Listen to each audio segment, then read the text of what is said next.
students, today through this video I will tell you how to solve the questions which are based on the flow chart specifically in the reading module. So let's start with the reading test.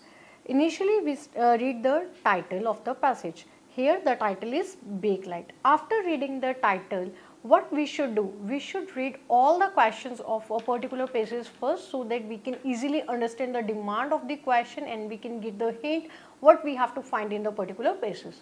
कि हमें यहाँ से पता लग जाए कि हमने क्या ढूंढना है एक पर्टिकुलर पैसेज में. So as I told you in my previous video that we will follow the specific technique and the technique name is RUP method. Means read the questions first carefully. U stands for underline the demand and understand the keywords and their meaning so that we can easily get the hint कि क्या हमें find out करना है. Then after that P passage reading करेंगे. पहले एक ही passage के सारे क्वेश्चंस को रीड करना है. पैसेज के क्वेश्चंस रीड करने से बेनिफिट ये रहेगा कि आपका टाइम वेस्ट नहीं होगा, इजीली टाइम मैनेज हो जाएगा. तो सिमिलरली वही टेक्निक हम इस रीडिंग में भी एप्लीकेबल करेंगे. Let's start with the reading of the questions. Question 1 to 13. Complete the summary. Choose one word only from the passage for each answer. Write your answer in boxes 1 to 3 on your answer sheet. Some plastics behave in a similar way to dash. कुछ plastics हैं जो similar way में behave करते हैं. Similar way में मतलब ढूंढना है हमें कि किसके जैसे बिहेव करते हैं. In that they melt under heat and can be moulded into new forms. उन्हें हीट के साथ मेल्ट किया जाता है और न्यू फॉर्म्स दी जाती है with the help of mould. Bakelite was unique because it was the first material to both entirely in origin and thermosetting. जो बेकलाइट था इसके दो फीचर थे जिसमें दोनों फीचर्स में क्या था कि ये इंटायरली क्या है. एक यहाँ पे एडजेक्टिव ढूंढना, दूसरा adjective we have given already. यहाँ पे क्या हमें दिया गया है, थर्मोसेटिंग दिया गया है. ठीक है. There were several reasons for the research into plastic in the 19th century. कि कुछ सेवरल रीजंस हुए हैं रिसर्च में जो प्लास्टिक्स में 19th सेंचुरी में. Among the great advances that have been made in the field of. कुछ great advances हुए हैं किसके फील्ड में, इन द फील्ड ऑफ. आगे ब्लैंक है तो चेक करना है, मतलब यहाँ पे कोई डोमेन हो सकता है, कोई स्ट्रीम, कोई जैसे पर्टिकुलरली कह सकते हैं, उसके बारे में हमें यहाँ पे सर्च करना है. And the search for alternative to natural resources like ivory. Then question 4 to 8. Complete the flow chart. जैसे कि मैंने रीडिंग के स्टार्टिंग में बताया था कि आज हम स्पेसिफिकली कौन से क्वेश्चंस पे ज़्यादा फोकस करेंगे कि how to solve the flow chart in the reading. Choose one word only. तो आंसर जो रहेगा वन वर्ड ही होगा. हमें पैसेज से सॉल्व करें. Right your answer in box 4 to 8. तो एक बार क्वेश्चंस को रीड कर लेते हैं. क्वेश्चंस को रीड करने से क्या होगा, यहाँ पे production of bakelite. Phenol and formaldehyde है, कंबाइन होंगे अंडर किसके वैक्यूम के. स्टेज होगी वन रीजन एंड कॉल्ड. उस स्टेज को क्या कहा जाता है, तो फर्स्ट स्टेज पे उसे किस नाम से जाना जाता है, हमें यहाँ पे वो चीज़ हाईलाइट करना है. कूल अंटिल हार्डन, इसे ठंडा करना है जब तक ये हार्डन नहीं होगा. Breakup and grind into the powder, फिर इसको ब्रेक करना है, ग्राइंड करना है पाउडर में.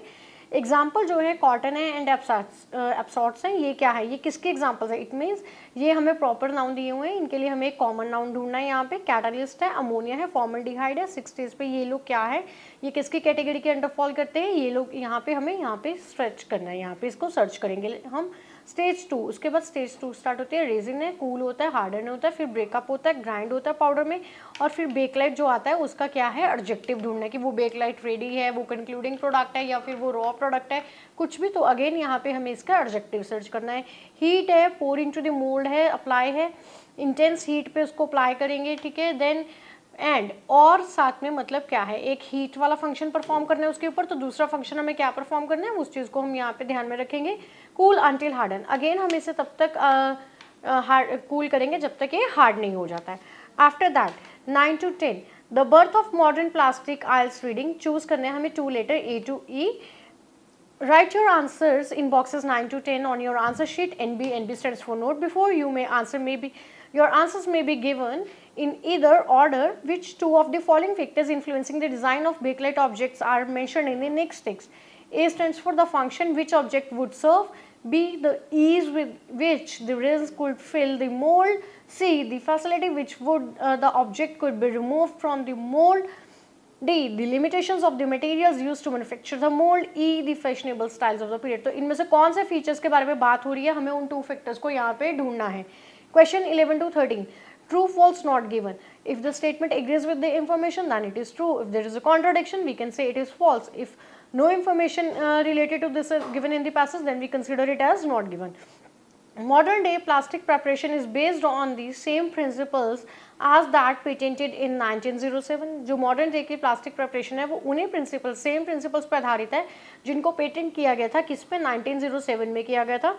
Bakelite was immediately welcome. Bakelite को इमीडिएटली वेलकम किया गया था as a practical and versatile material. जो बेकलाइट था was only available in limited range of colours. ये सिर्फ कुछ स्पेसिफिक रेंज ऑफ कलर्स में ही अवेलेबल था. So we have gone through with all the questions. Let's start with the passage और search करते हैं कि हमें कौन सा क्वेश्चन पहले मिलता है. हमारे जो रीडिंग के क्वेश्चंस हो सकते हैं कि हमें जंबल भी मिल सकते हैं, जरूरी नहीं है कि हमें हमारे सारे क्वेश्चन जो है सिक्वेंशली मिलेंगे. तो आइए स्टार्ट करते हैं पैसेज रीडिंग के साथ. सबसे पहले हम रीड करेंगे और हमने यहाँ पे वोकैब के पीछे नहीं भागना है, जस्ट हमें ध्यान में रखना है कि हमने जो कीवर्ड्स पढ़े हैं हमें उनके रिलेटेड जो है कंटेंट मिल रहे हैं, तो वहीं से हम अपने आंसर को सर्च कर लेंगे. In 1907, Leo Hendrik Baekeland, a Belgian scientist working in New York, discovered and patented a revolutionary new synthetic material. His invention, which he named Bakelite, was of enormous technological importance and effectively launched the modern plastic industry. 1907 के दौरान एक लियो Heinrich Baekeland Belgian scientist था जो work करता था New York में. उसने discover किया था और पेटेंट किया था एक रेवोल्यूशनरी न्यू सिंथेटिक मटेरियल को. उसने अपनी इन्वेंशन को जो नाम दिया था वो था बेकलाइट. ये क्या है, एनॉर्मस टेक्नोलॉजिकल इंपॉर्टेंस है इसका, और जो क्या करता है, लॉन्च करता है मॉडर्न प्लास्टिक इंडस्ट्री में. आज भी इसको लॉन्च किया जाता है effectively. The term plastic comes from the Greek plassein meaning to mould. Some plastics are derived from the natural resources and some are semi-synthetic, the result of chemical action on a natural substance, and some are entirely synthetic and that is chemically engineered from the constituents of coal and oil.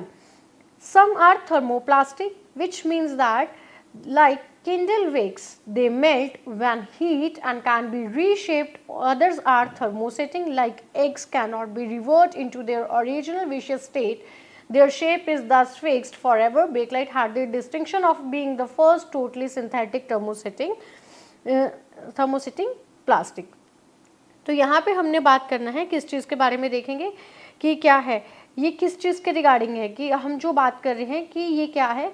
Which means that like means कि ये similar होने की बात की है. कुछ plastic, सम plastics यहाँ पे दो तरह से बता रहे थे, एक सेमी सिंथेटिक बता रहे थे और दूसरे थर्मोप्लास्टिक बता रहे थे. और जो उसमें से थर्मोप्लास्टिक वाले जो सम प्लास्टिक्स हैं वो कैसे होते हैं, लाइक कैंडल वैक्स होते हैं. तो उन्होंने क्या कहा है कि लाइक कैंडल वैक्स है. तो हमारा फर्स्ट क्वेश्चन अगर हम देखते हैं, some plastics behave in a similar way to, तो किसकी तरह बिहेव करते हैं. My answer is candle wax. It's CANDLEWAX, candle wax. Other जो है वो थर्मोसेटिंग है, लाइक एग है, वो रिवर्ट नहीं होते, अपनी प्रीवियस स्टेट में कभी भी नहीं जा सकते क्योंकि वो फिक्स्ड रहते हैं हमेशा के लिए. डिस्टिंक्शन है, बीइंग है टोटली क्या है, सिंथेटिक थर्मोसेटिंग प्लास्टिक. तो क्या है, अगर हम यहाँ पे क्वेश्चन नंबर 2 देखते हैं तो हमारे क्या है कि ओरिजिन जो है, फर्स्ट जो मटेरियल है इसका ओरिजिन क्या है, first totally synthetic thermosetting plastic. तो यहाँ पे जो आंसर बनता है दैट इज सिंथेटिक, क्योंकि थर्मोसेटिंग के बारे में बात हुई है तो synthetic is the second answer. हमारा ये जो ऑप्शन बनता है यहाँ पे सिंथेटिक है, SYNTHETIC. तो यहाँ से मेरा क्वेश्चन नंबर 2 भी सॉल्व हो रहा है और यहाँ से मेरा क्वेश्चन नंबर 1 सॉल्व हो रहा है. ऐसे ही सिमिलर वे में हम आगे रीड करते हैं. The history of today's plastic begins with the discovery of series of semi-synthetic thermoplastic materials in the mid-19th century. The impetus behind the development of these early plastics was generated by a number of factors, immense technological process in the domain of chemistry. तो यहाँ पे बात हुई है कि immense technological process के बारे में बात कर रहे हैं. यहाँ पे 19th सेंचुरी के बारे में हमने यहाँ पे ऑलरेडी रीड किया था कि mid 19th century. It means यहाँ से मेरा क्वेश्चन नंबर 13 हो सकता है. 19th सेंचुरी मिल गया मुझे, ठीक है. ग्रेट एडवांसेस हुई है, इट मीन्स कि टेक्नोलॉजिकल प्रोसेस के बारे में बात हो रही है, एडवांसमेंट्स के बारे में यहाँ से बात हो रही है, किसके, इन द फील्ड ऑफ लिखा हुआ है और यहाँ पे इन द डोमेन ऑफ लिखा हुआ है. So my third answer is chemistry. It's CHEMISTRY, chemistry. तो थर्ड आंसर भी सॉल्व हो गया. हमने हर एक सेंटेंस का सेंस को इतना डीपली जज नहीं करना है, हमें बस कीवर्ड्स का ध्यान रखना है थोड़े से कि यहाँ पे जैसे मैंने मैच कर लिया था कि 19th सेंचुरी है, ग्रेट एडवांसेस के बारे में बात हो रही है, ठीक है, और यहाँ पे इमेंस टेक्नोलॉजिकल प्रोग्रेस के बारे में बात हो रही है, डेवलपमेंट के बारे में बात हो रही है, 19th सेंचुरी के बारे में बात हो रही है. तो सिर्फ ये कीवर्ड्स को ध्यान में रखना है. और इन द डोमेन ऑफ है तो यहाँ पे इन द फील्ड ऑफ पैराफ्रेज किए हुए, तो ये आंसर है. बाकी पूरे पैसेज का क्या है वो आपने इतना इस पे फोकस नहीं करना है, लेकिन अगर इसमें कुछ और क्वेश्चंस के कीवर्ड्स मैच होते हैं तो आप थोड़ा अलर्ट रहें, ठीक है. Then Beeckland's interest in plastic began in 1885 when as a young chemistry student in Belgium he embarked on research. Embarked matlab started. He embarked on research into the phenolic resins, the group of sticky substances produced when phenol, carbolic acid, combines with an aldehyde, a volatile fluid similar to alcohol. He soon abandoned मतलब त्याग दिया, छोड़ देना किसी चीज़ को. तो आज आपने एक न्यू वर्ड लर्न किया है, abandon, give up करना, renounce, त्याग देना किसी को, छोड़ देना. Soon he abandoned the subject, however only returning it to some years later. और फिर से उसने वापस ये सब्जेक्ट कुछ ईयर्स के बाद क्या कर लिया, शुरू कर लिया. By 1905 के दौरान he was a wealthy New Yorker, having recently made his fortune with the invention of new photographic paper. While Beeckland had been busily amassing dollars, some advances have been made in the development of plastic. The year 1899 and 1900 had been seen the patenting of the first semi-synthetic thermosetting plastic material that could be manufactured on an industrial scale. In purely scientific terms, Beeckland's major contribution to this field is not so much the actual discovery of the material to which he gave his name, but rather the method by which a reaction between phenol and formaldehyde could be controlled, thus making possible its preparation on a commercial scale. On July 13, 1907, Beeckland took his famous patent describing this preparation, the essential feature of which are still in use today. On 13 July 1907, 13 जुलाई 1907 के दौरान जो Baekeland है उसने अपना famous patent को describe किया, उसकी preparation start की और इसेंशियल फीचर्स जो हैं वो आज भी इंडस्ट्री में यूज़ किए जाते हैं. तो अगर मैं यहाँ से बात करती हूँ स्टूडेंट्स, मैंने आपको बोला था RUP मेथड को हम ध्यान में रखेंगे. मॉडर्न डे जो प्लास्टिक प्रेपरेशन है वो जो बेस्ड हैं on the same principle as that patented, वो पेटेंटेड पे बेस्ड हैं. कौन से पेटेंट प्रिंसिपल्स पे बेस्ड हैं? जो 1907 में हुए थे. मॉडर्न डे प्लास्टिक में वो सारे आज के ये जो प्लास्टिक की प्रिपरेशन है ये किसके बेस्ड प्रिंसिपल्स हैं? जो पेटेंट करवाए गए थे 1907 में, किसके द्वारा करवाए थे? बेकलैंड के द्वारा करवाए गए. और यहाँ पे ये बात ट्रू हो रही है. ट्रू साबित कैसे हो रही है? यहाँ पे बेकलैंड के बारे में बात हो रही है, पेटेंट के बारे में बात हो रही है, फीचर्स को यहाँ प्रिंसिपल्स के साथ रिप्लेस किया, are still use in today है. और यहाँ पे मॉडर्न सारे कीवर्ड्स मैच कर रहे हैं. 1907 की बात हो रही है, 1907 की बात हो रही है. तो मैं यहाँ से कह सकती हूँ कि जो मेरा क्वेश्चन सॉल्व हुआ है वो कौन सा क्वेश्चन सॉल्व हो गया है? 11 क्वेश्चन. सो अगर मैं बात करती हूँ मेरे 11 क्वेश्चन का जो आंसर बनता है that is true. It's TRUE. तो डियर स्टूडेंट्स, मैं हर बार हर वीडियो में आपको इंसिस्ट करती हूँ, आपको रिक्वेस्ट करती हूँ कि please try to use RUP method. This method is really helpful for you for solving the reading test. इससे आपको बहुत सारा टाइम सेव हो जाएगा. Please use this method. Now next move to another paragraph. The original patent outlined in a 3-stage process in which phenol and formaldehyde from wood and coal were initially combined under vacuum inside a large egg-shaped kettle. The result was resin known as Novlog. तो यहाँ पे जो result था उसको किस नाम से जाना जाता था? नोवलाक के नाम से जाना जाता था. ठीक है, तो अगर हम यहाँ पे ये चेक करते हैं, इसको अंडरलाइन कर लेते हैं एक बारी, और यहाँ से हम अपने क्वेश्चंस को भी ध्यान रख सकते हैं कि ये किस चीज़ के बारे में बात हो रही है. तो यहाँ पे क्या है? Stage 1 resins called. रेजिन्स को किस नाम से जाना जाता है? Resins known as. तो फोर्थ क्वेश्चन मेरा सॉल्व हो गया बहुत स्मार्ट वे में. My answer is novolac. It's NOVALAK.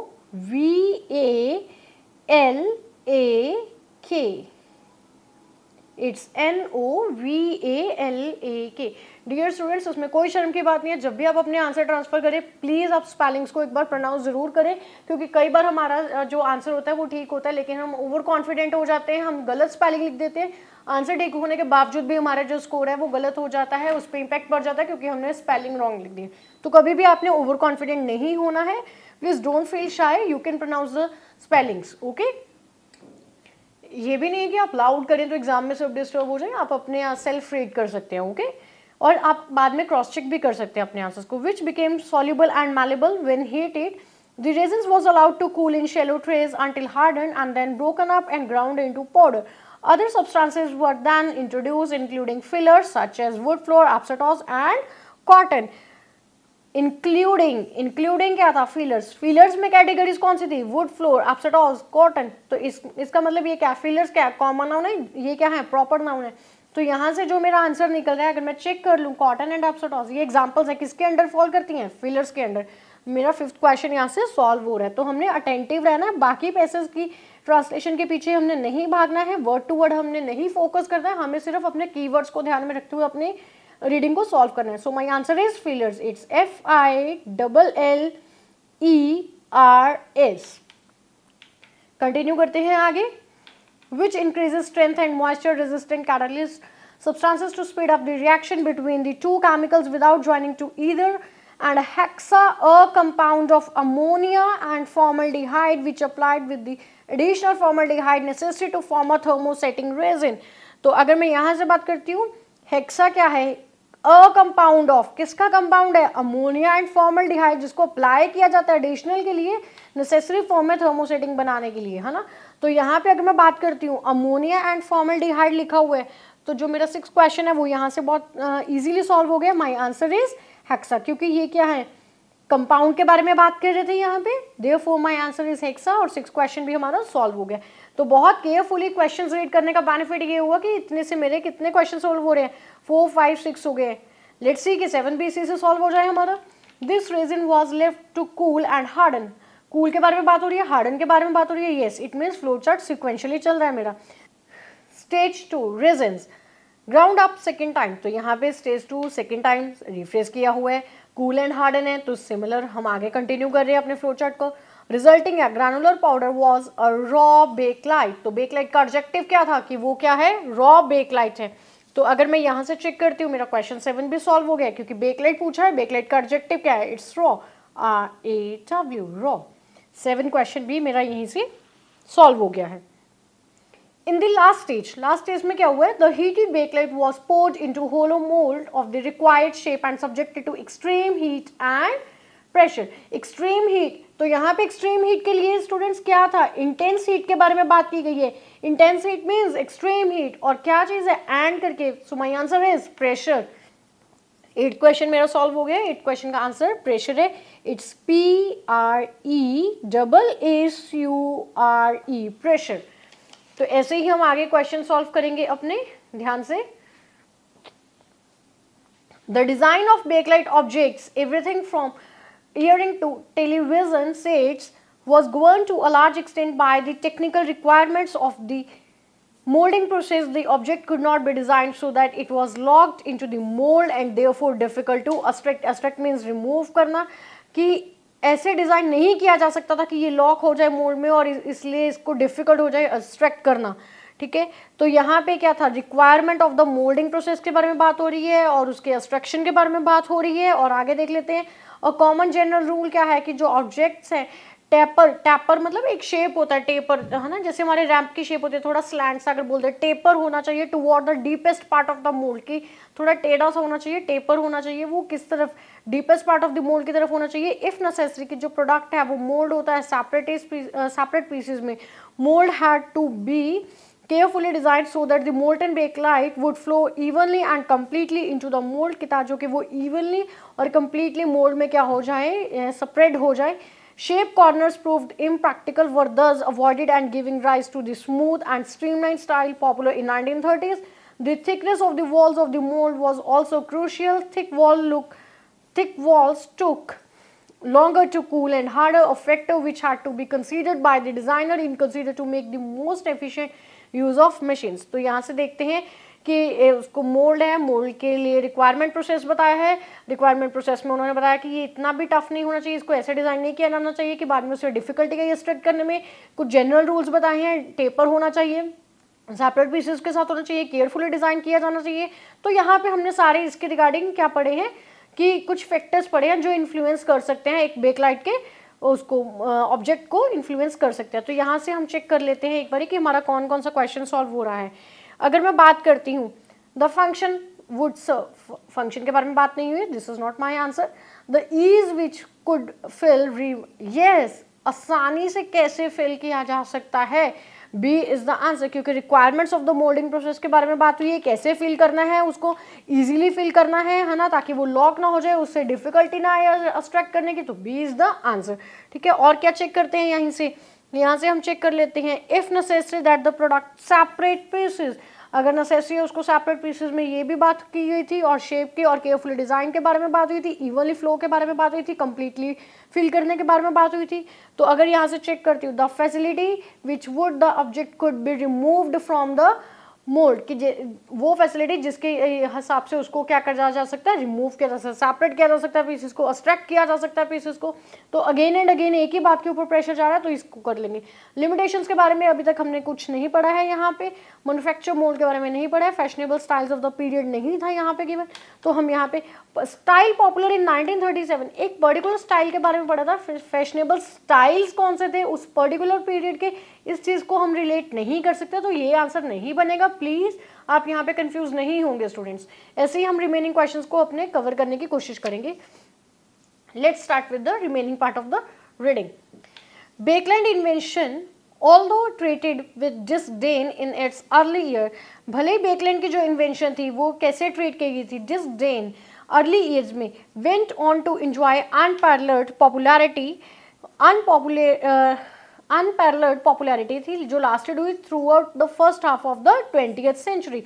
तो अगर यहाँ पे बात करते हैं कि क्या हुआ था, bakelite was immediately welcomed as a practical and versatile material, उसे मतलब इजीली इमीडिएटली वेलकम मतलब पॉजिटिवली कंसीडर कर लिया गया था। नो, यहाँ पे तो बात हो रही है कि ट्रीट किया गया था उसे डिसडेन वे में, कब, इन इट्स अर्ली ईयर्स। तो कॉन्ट्राडिक्शन के बारे में बात हो रही है, वेलकम नहीं किया गया था, ऑपोजिट ट्रेंड दिखा रहा है यहाँ पे हमें सेंटेंस में। तो यहाँ से जो मेरा क्वेश्चन सॉल्व हुआ है वो क्या है, ट्रू। 12th क्वेश्चन नंबर हमारा जो है वो सॉल्व हो गया है, और जो हमारा आंसर आएगा इट्स फॉल्स, क्योंकि डिसडेन है और यहाँ पे क्या कह रहे हैं, इमीडिएटली वेलकम, ऑपोजिट ट्रेंड है, देयरफॉर जो आंसर जा रहा है हमारा वो फॉल्स रहेगा। 12th क्वेश्चन भी हमारा यहाँ से सॉल्व हो गया है। आगे कंटिन्यू करते हैं, सेम पैराग्राफ को रीड करना।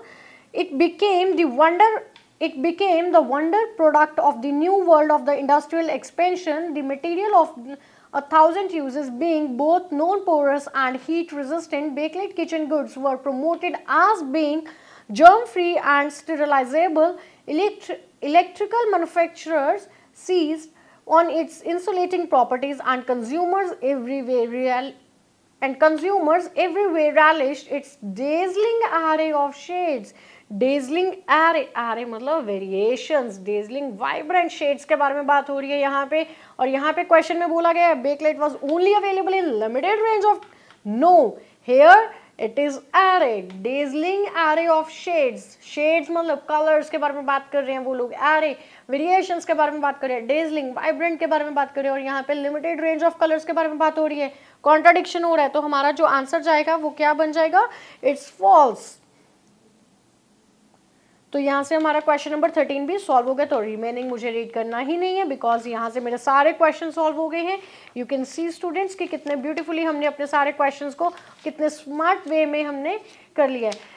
स्टूडेंट्स, कभी भी रीडिंग करते टाइम आपको हर एक चीज़ का वर्ड का मीनिंग पता हो ये ज़रूरी नहीं है, आपने हर एक सेंटेंस की ट्रांसलेशन नहीं करना है, बस आपने कीवर्ड्स को ध्यान में रखना है। आरयूपी मेथड से आपको इतना हिंट मिल जाएगा कि कौन सा क्वेश्चन आपका पहले सॉल्व हो जाएगा। जैसे अगर आप चेक करें फर्स्ट सेकंड थर्ड के बाद अगर मैं देखती हूँ तो मेरा सबसे पहले जो क्वेश्चन सॉल्व हुआ है वो 11th हुआ है, देन 4 5 6 7 हुआ है।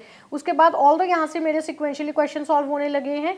लेकिन अगर मैं बात करती हूँ तो यहाँ से देख सकते हैं आपकी आरयूपी मेथड आपके लिए कितना हेल्पफुल है और आपका कितना स्मार्ट वे में एक ही पैराग्राफ से मल्टीपल क्वेश्चन सॉल्व हो जाते हैं। I hope you will definitely use this method जब भी आप रीडिंग करेंगे। And thank you, wish you best of luck for your reading days. Thank you.